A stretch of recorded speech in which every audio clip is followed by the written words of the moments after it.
Hai studymates, welcome back to Let's Study TOEFL program. Sekarang kita akan belajar tentang reading transition.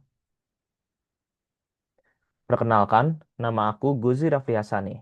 Aku adalah lulusan Master of Science in Finance dari University of Amsterdam dan lulusan Bachelor of Commerce dari University of Melbourne. Aku memiliki IELTS dengan skor 7,5 dengan nilai reading 8,5. Yuk, kita mulai latihan soalnya. Mari kita baca teks dulu yang pertama. Another program instrumental in the popularization of science was Cosmos.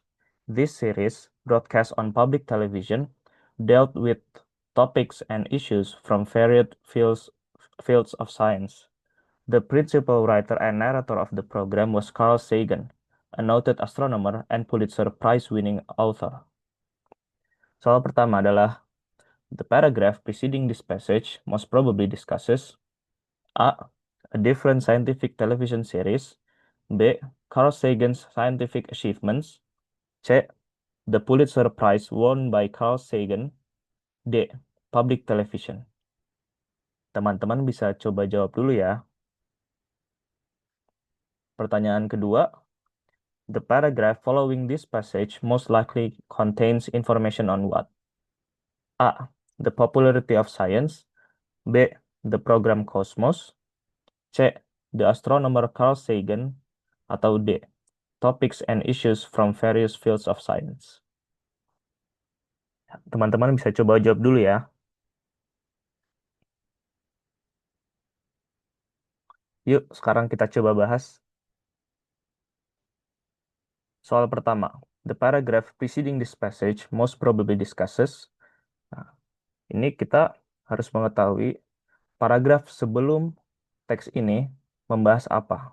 Jawabannya adalah A different scientific television series. Karena kalimat pertama di paragraf tersebut menjelaskan mengenai program televisi lain bernama Cosmos. Jadi, di kalimat pertama ini menjelaskan another program instrumental in the popularization of science was Cosmos.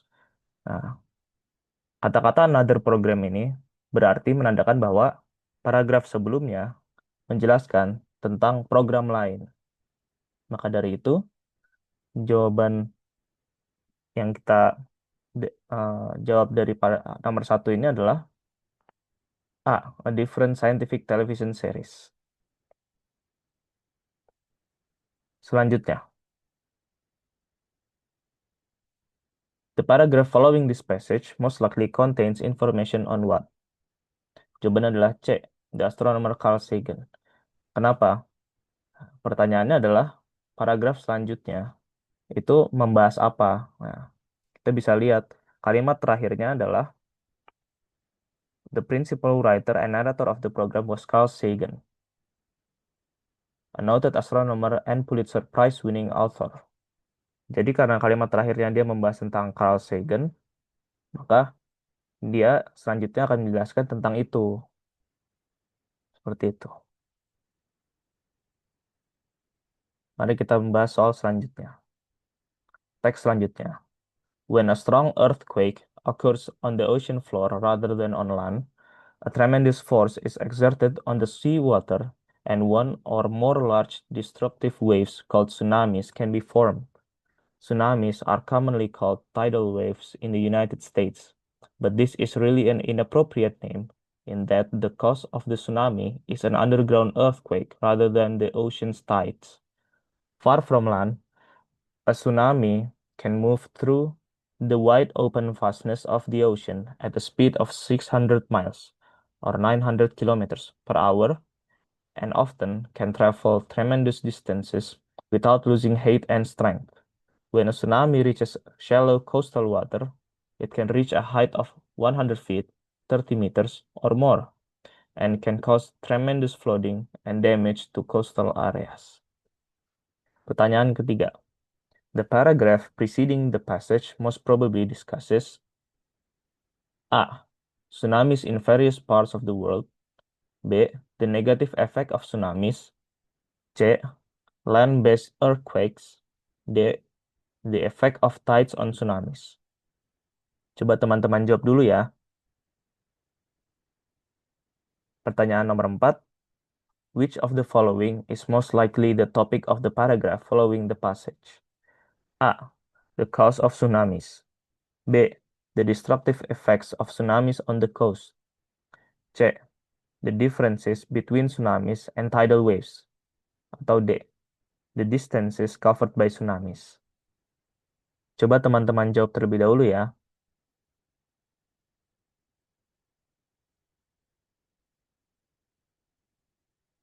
Yuk, mari kita bahas. Pertanyaan ketiga. The paragraph preceding the passage most probably discusses. Jawaban adalah C. Land-based earthquakes. Kenapa? Karena kalimat pertama paragraf ini menceritakan apa yang terjadi apabila gempa tidak terjadi di darat. Karena bisa dilihat, when a strong earthquake occurs on the ocean floor rather than on land. Nah, berarti karena di paragraf ini menjelaskan gempa terjadi di dasar laut, bukan di darat, maka bisa disimpulkan bahwa paragraf sebelumnya membahas gempa yang terjadi di atas daratan. Jadi jawabannya adalah C. Land-based earthquakes. Soal selanjutnya. Which of the following is most likely the topic of the paragraph following the passage? Jawabannya adalah B. The destructive effects of tsunamis on the coast. Paragraf selanjutnya most likely akan membahas tentang dampak tsunami yang merusak daerah pesisir. Kenapa? Karena bisa dilihat di kalimat terakhirnya.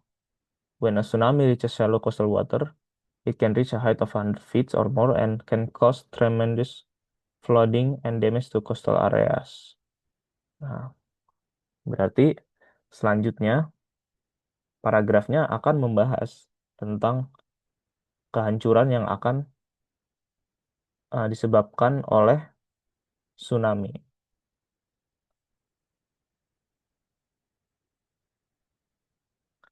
Pertanyaan selanjutnya, kita baca dulu teksnya. Whereas literature in the first half of the 18th century in America had been largely religious and moral in tone, by the latter half of the century, the revolutionary fervor that was coming on life in the colonies began to be reflected in the literature of the time, which in turn served to further influence the population. Although not all writers of this period supported the revolution, the two best known and most influential writers, Ben Franklin and Thomas Paine, were both strongly supportive of that cause. Pertanyaan kelima. The paragraph preceding this passage most likely discusses A. How literature influences this passage population. B. Religious and moral literature. C. Literature supporting the cause of the American Revolution. D. What made Thomas Paine's literature successful? Teman-teman bisa coba jawab dulu ya.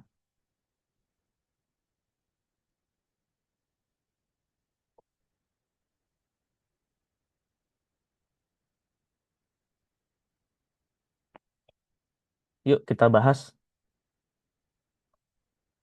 The paragraph preceding this passage most likely discusses. Nah, jawabannya adalah B. Religious and moral literature.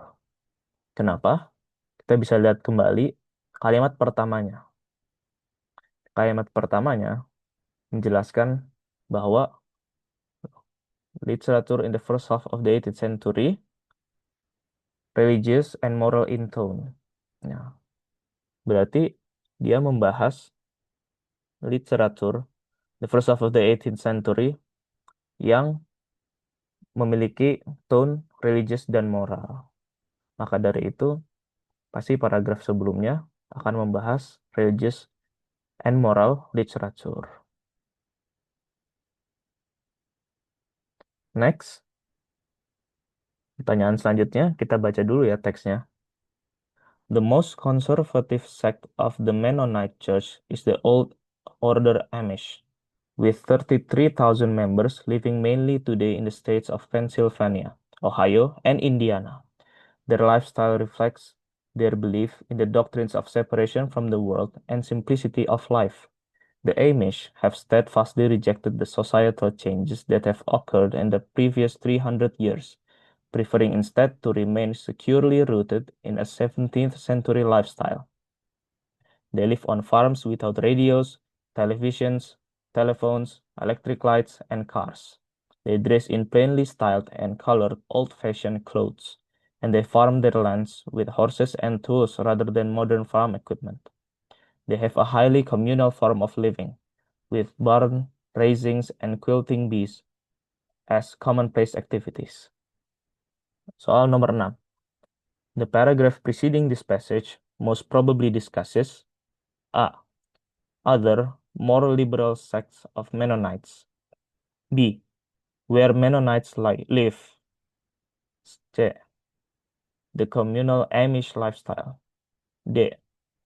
The most conservative Mennonites. Teman-teman bisa coba jawab terlebih dahulu ya.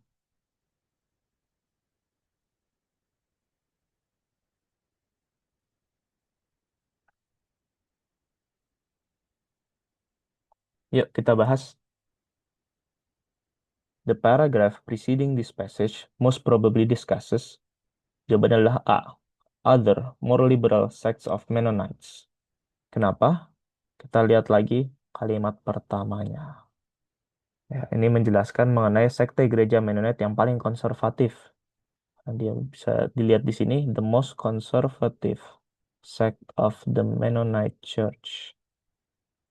Berarti ini menandakan bahwa paragraf sebelumnya menjelaskan sekte Mennonites yang lain, yang lebih liberal. Karena yang dibahas di paragraf ini adalah sekte yang paling konservatif.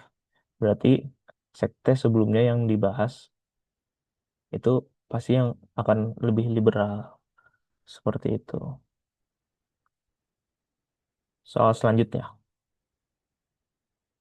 Yuk kita baca dulu teksnya. Various other Indian tribes also live on the Great Plains. The Sioux, a group of 7 American Indian tribes, are best known for the fiercely combative posture against encroaching white civilization in the 1800s. Although they are popularly referred to as Sioux, these Indian tribes did not call themselves Sioux. The name was given to them by an enemy tribe. The 7 Sioux tribes called themselves by some variation of the word Dakota, which means allies in their language. 4 tribes of the Eastern Sioux community living in Minnesota were known by the name Dakota. The Nakota included 2 tribes that left the eastern woodlands and moved out onto the plains. The Teton Sioux, or Lakota, moved even farther west to the plains of the present-day states of North Dakota, South Dakota, and Wyoming.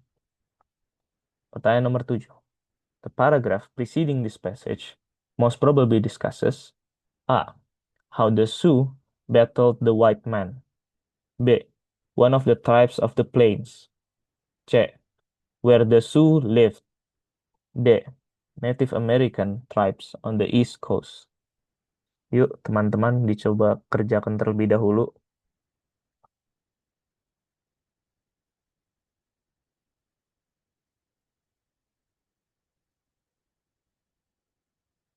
Yuk, study mates kita bahas ya.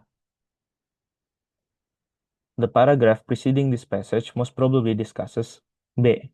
One of the tribes of the plains. Nah, kenapa jawabannya B? Karena paragraf sebelumnya kita bisa lihat dari kalimat pertamanya lagi-lagi. Dia membahas tentang various other Indian tribes also live on the Great Plains. Berarti dia bilang other. Berarti ini menandakan bahwa paragraf sebelumnya membahas suku Indian yang lainnya. Gitu. Maka jawabannya adalah B. One of the tribes of the plains. Atau salah satu suku dari daerah plains. Yuk, kita lanjut ke soal selanjutnya. Kita baca dulu ya teksnya. Another myth of the oceans concerns Davy Jones, who in folklore is a mean-spirited sovereign of the ocean's depths. The name Jones is thought by some etymologists to have been derived from the name Jonah, the Hebrew prophet who spent 3 days in a whale's belly. According to tradition, any object that goes overboard and sinks to the bottom of the ocean is said to have gone to Davy Jones' locker, the ocean-sized, mythical receptacle for anything that falls into the water. Needless to say, any sailor on the seas is not so eager to take a tour of Davy Jones' locker, although it might be a rather interesting trip considering all the treasures located there. Soal nomor 8. The paragraph preceding this passage most probably discusses A. The youth of Davy Jones. B. Davy Jones's career as a sailor. C. A different traditional story from the sea. D. Preparing to travel on the ocean. Yuk, study mates, coba jawab dulu ya.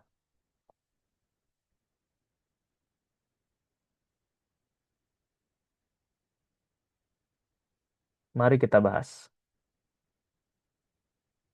Jawabannya adalah C. A different traditional story from the sea. Nah, kenapa? Karena yang ditanya lagi-lagi paragraf sebelumnya. Nah, kita bisa lihat lagi dari kalimat pertamanya. Kalimat pertamanya menyatakan another myth of the oceans. Berarti sebelumnya dia sedang menceritakan mitos lain atau cerita lain. Karena di paragraf ini dia mulai dengan mengatakan sebuah mitos yang lain. Berarti jawabannya adalah C. A different traditional story from the sea atau cerita lain dari laut. Yuk ke soal selanjutnya. Kita baca dulu ya. While draft laws are federal laws, marriage laws are state laws rather than federal. Marriage regulations are therefore not uniform throughout the country. The legal marriage age serves as an example of this lack of conformity. In most states, both the man and the woman must be at least 18 years old to marry without parental consent.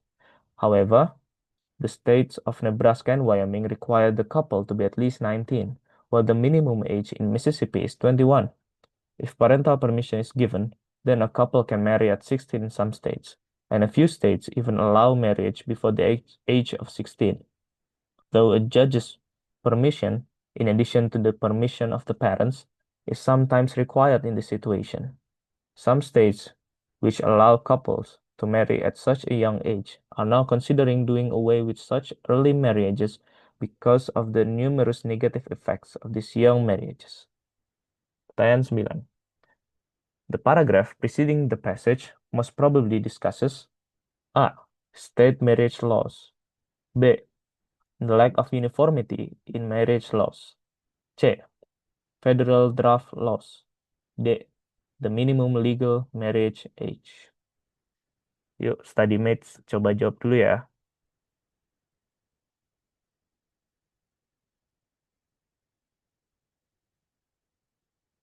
Soal selanjutnya. Which of the following is most likely the topic of the paragraph following the passage? A. Disadvantages of youthful marriage. B. Reasons why young people decide to marry. C. The age when parental consent for marriage is required. D. A discussion of why some states allow marriage before the age of 16. Study mates, coba jawab dulu ya.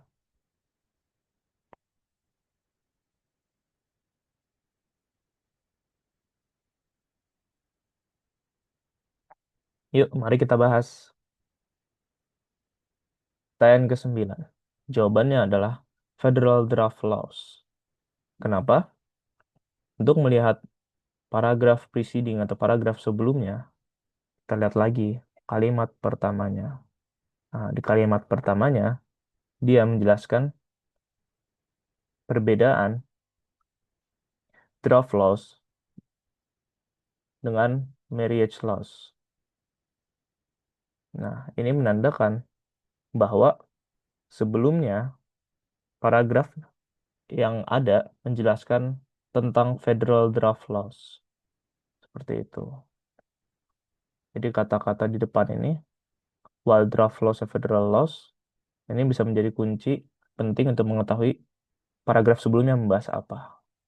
Seperti itu. Yuk kita coba jawab pertanyaan nomor 10. Which of the following is most likely the topic of the paragraph following the passage? Jawabannya adalah A. Disadvantages of youthful marriage. Kenapa? Nah, untuk melihat paragraf following the passage atau paragraf setelah teks ini, kita bisa melihat kalimat terakhirnya. Kalimat terakhirnya menjelaskan bahwa menikah muda mulai tidak diminati karena efek negatifnya. Considering doing away with such early marriages because of the numerous negative effects. Nah, berarti karena dia sedang menjelaskan tentang negatif efek dari menikah yang terlalu muda, berarti selanjutnya dia akan paragrafnya membahas itu. Disadvantages of youthful marriage atau eh, hal-hal buruk ya atau hal-hal yang kontra dari nikah yang terlalu muda. Seperti itu. Nah, maka setelah kita sudah belajar 10 soal tersebut, ini adalah key main takeaways-nya yang bisa kita dapatkan. Pertama, kita harus tahu dulu how to identify the question atau bagaimana cara mengidentifikasi pertanyaannya. Biasanya pertanyaannya itu ada kalimat-kalimat seperti ini, the paragraph preceding the passage gitu. Atau which of the following gitu, yang artinya paragraf sebelumnya atau paragraf setelahnya itu membahas apa. Nah, ini berarti soal yang sedang study match kerjakan adalah soal bertema transition seperti itu. Nah, di mana sih cara mendapatkan jawabannya gitu atau cara menemukan jawabannya gitu. Nah, untuk preceding question atau pertanyaan-pertanyaan yang tentang paragraf sebelumnya, secara umum jawabannya bisa dilihat di first line of the passage atau kalimat pertamanya gitu. Atau baris pertama ya. Karena biasanya baris pertamanya itu menjelaskan eh, kontras dengan paragraf sebelumnya misalkan. Jadi eh, apa sih yang beda dari paragraf ini dengan paragraf sebelumnya? Nah, dari situ kelihatan bahwa paragraf sebelumnya membahas apa gitu. Nah, untuk pertanyaan paragraf setelahnya, nah itu bisa dilihat di kalimat terakhirnya. Nah, di kalimat terakhirnya itu biasanya dia menjadi petunjuk setelah paragraf ini akan membahas apa sih? Nah, bisa dilihatnya di last line of the passage atau kalimat terakhir. Nah, sebenarnya gimana sih cara jawab pertanyaannya? Pertama, study match bisa lihat dulu, bisa baca dulu first line for the preceding question. Nah, ini yang paling penting, baca dulu yang kalimat pertamanya, baris pertamanya untuk membahas yang preceding question. Kalau untuk yang following question, study match bisa lihat atau bisa baca baris atau kalimat terakhirnya. Setelah itu, study match bisa draw a conclusion atau bisa simpulkan apa yang datang sebelum atau sesudahnya. Nah, jadi dari paragraf itu bisa dilihat, oh sebelumnya membahas apa atau sesudahnya membahas apa. Nah, setelah itu study match bisa choose the answer that is reflected in the first or the last line of the passage. Simpel kan? Jadi hanya lihat kalimat pertama atau kalimat terakhir saja untuk melihat apa yang akan dibahas di paragraf setelahnya atau paragraf sebelumnya. Kurang lebih seperti itu.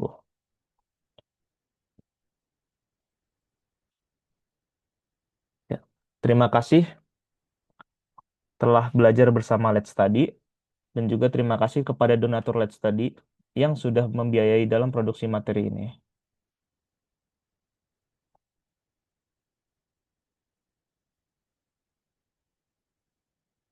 StudyMates bisa mereview kembali lahan pembelajaran textbook catatan dan latihan soal pada link di description box. Let's Study juga menyediakan playlist YouTube khusus dengan pembelajaran loh. Jangan lupa dicek ya StudyMates. Nah, Anda juga dapat mengapresiasi kami dengan memberikan donasi sebagai dukungan bahan pembelajaran gratis melalui scan kris di samping. Selain donasi berbentuk uang, StudyMates juga bisa membantu kami untuk membagikan platform Let's Study kepada teman ataupun masyarakat sekitar Anda. Terima kasih.